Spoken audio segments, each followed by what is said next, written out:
айтқан еді бір, негізі ол кісі кеш барған да ілім жолына, Мысырға барған. Сол кезде оқимын дейді. Үйден қайтып бара жатқан кезде жағдай нашар тұғын дейді. Үйде жағдай қатты емес дейді. Сөйтіп оққан кезде басыма кірмейді дейді. Сарф деген, морфология, синтаксис деген, өмір бақи мен ол кісі андай, тем более физрадан сабақ берген, сондай спортқа жақын кісі ғой енді. Енді ана кезде оқып кету керексің да сен енді ше, мысалға да. Енді ол оңай емес қой. Айтады, басыма кірмейді дейді. Бірнеше рет қайтып кеткім келеді дейді. Қайтып кеткім келеді. Бірақ жаңа намыс қой, табандылық. Нұрсұлтан ұстаз айтқан. Сол табандылықпен тұрып бердім дейді ғой. Тұрып бердім, сөйтіп бір күнде бір бет аударатын болдым дейді. Сөйтіп 10 бет, бір күні қарасам дейді, бір күнде 70 бет аударып, 70 бет кітап оқып жүрмін дейді бір күнде. Сондай бір деңгейге кетіп қаппын дейді. Аллаға сол мезеттерде жаңағы үйім үшін дұға тілеймін бүйтем. Үйге звондаймын дейді жаңағы.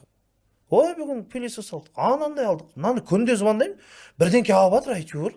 Мен кетіп едім, дамып жатыр. Мен үйден кетіп едім, үйдегілер дамып жатыр да, ол үшін несі. Үйдегілер байлыққа кенеліп жатыр. Сол нәрсені есім сол кезде ұстаздарымыз айтты, бұл сенің осылай тікелей осы білім жолындағы табандылығың, ықыластылығың үшін Алла тағала сені не істеп жатыр, ата-анаңа беріп жатыр деді. Ол дәл пайғамбар саллаллаху алейхи вассалам мына бір хадистеріне сәйкес келеді. Ана бір екі ағайынды болады ғой, біреу білім жолында табандылық танытып, құлшылығына ықылас білдіріп сөйтіп жүреді. Ана екінші сұрады, я расул, мен жұмыс істеймін, мынау деген оқып жүр деген сияқты ғой жаңағы. Пайғамбар саллаллаху алейхи вассалам дейді, саған келіп жатқан ризық несі бе, осының істеп жатқан істерінен келіп тұрғанша қайда білесің деп айтады. Имамулла Али Қори айтады да, дәл сол үшін дейді ол. Ол дәл сол үшін келіп жатыр дейді. Ол ешқандай күмән жоқ дейді. Сол себепті мынау Алла жолын, олай саған оқу деген нығметті нәсіп қылды. Біздің әкелерімізге нәсіп болмаған шығар. Жаңа біздің аталарымызға нәсіп болмаған шығар. Профессор болу, академик болу. Бірақ та Құдай саған осы мүмкіншілікті беріп тұр ма, жолын ашып тұр ма, табандылықты таныт.